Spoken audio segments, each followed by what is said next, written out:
some folks who are the newest supporters of the Mark Cox Show, and I want to thank him for that. But bigger than that, the issue that they deal with, which is helping people find care for their loved ones, their elderly loved ones, is so important. And when I talked to Jeff and Sharon Blue, who are in the studio now with Transitions for Senior Living, I just went through this myself, and I had to call them this weekend because if you've never done it before, you don't know what you don't know, I think is what you said to me the other day. So Jeff and Sharon Blue, welcome into the Mark Cox Show. Thank you. Thanks, Mark. Yeah, thanks for your support. I appreciate it. Absolutely. Yeah. And we're happy to take your call or anybody's call over the weekend. It seems like those things are never scheduled, right? It's not like it happens 8 to 5 on Monday through Friday when you need help or you have a concern. And there's really not a great roadmap for this. So we're always happy to help you. So explain to people in your words what Transitions does.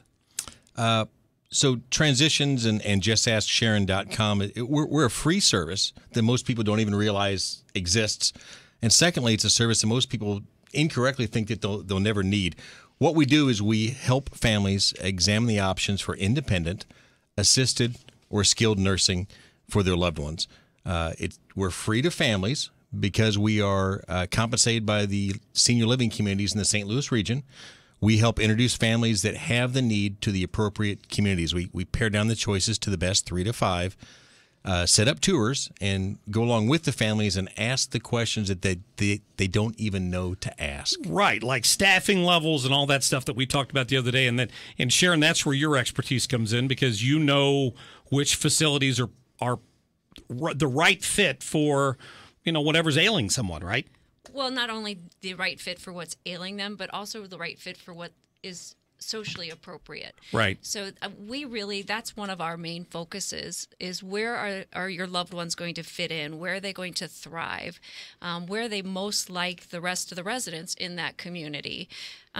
So it is about just making a great connection with them, meeting with them, and then saying, you know what, we might have to go a little further away from you, but this is a better community for your mom or dad. And people are going to come away with that sense of confidence once they've got somebody with them who understands that. I think it's interesting how you two came into this business. Would you tell me that story? Yeah, sure. We weren't looking to start a business. That was not our intent at the time at all. We experienced a huge need. Long story short, my father had Parkinson's for well over a decade.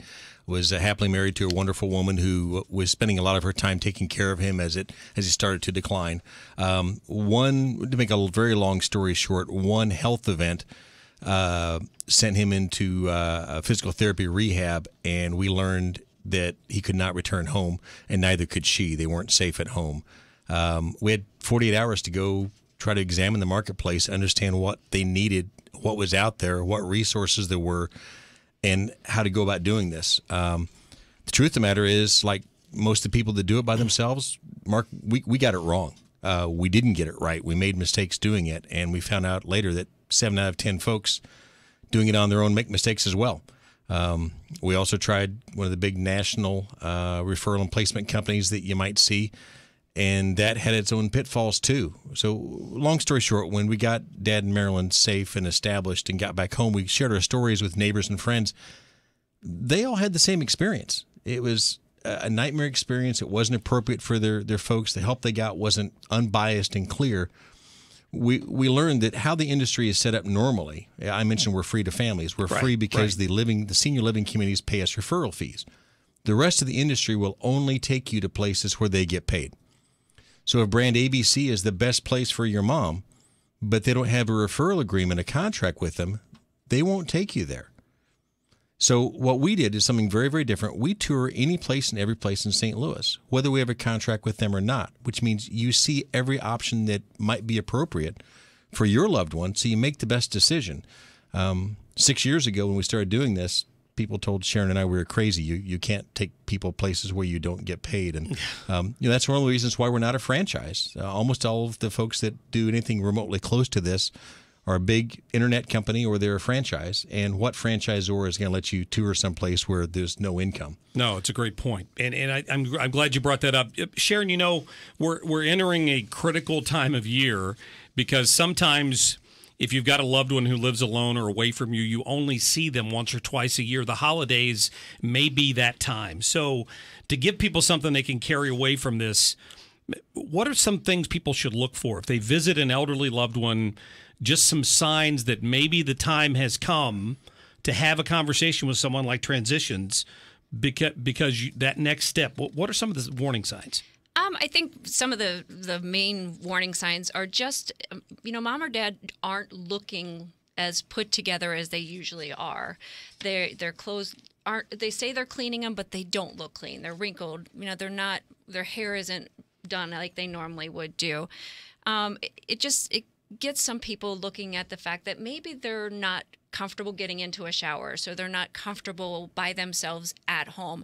It's also, food in the refrigerator. Is it outdated?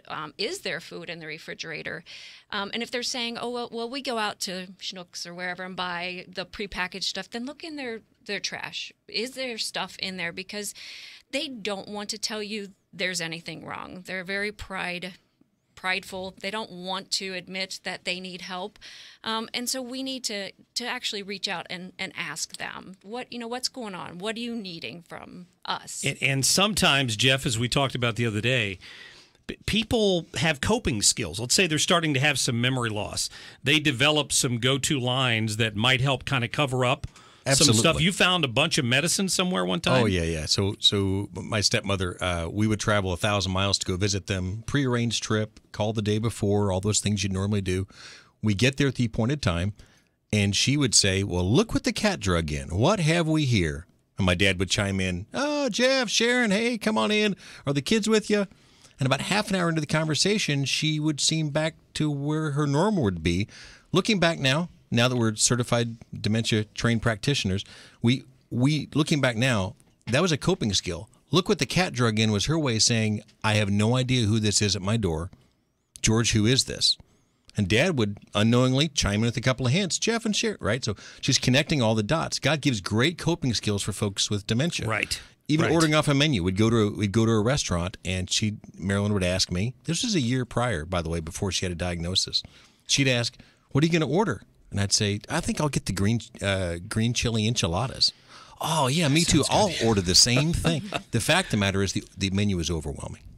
And when you went into the kitchen, didn't you say you found medicine? I probably got about a minute and a half left here, but you found medicine? Yeah, so she had the automatic medicine dispenser that some folks get online, and that's great. But when we went to visit them, we found like 35 cups of medication right behind the medicine dispenser, all full of meds that they weren't being taken. The biggest challenge we had is there was no one that would give us the clear, unbiased help that didn't have a different motive. So we didn't have someone like Sharon to ask, and that's why we founded this business. But these folks do. In the St. Louis region, justaskSharon.com will get you to the expert. Yeah, go to that, and I'll give you a phone number too, 314-207-8207, 207-8207, justaskSharon.com. Can't say enough about Jeff and Sharon. I've known them through scouting for many years. They're good friends long before they started this business, and they'll take care of you. I know that, and I appreciate what you guys do. Thanks so much for coming in. Well, thanks for having us. Take care. You bet. Absolutely. JustAskSharon.com, and you'll find all the information you need for Transitions for Senior Living. All right, Tony Colombo.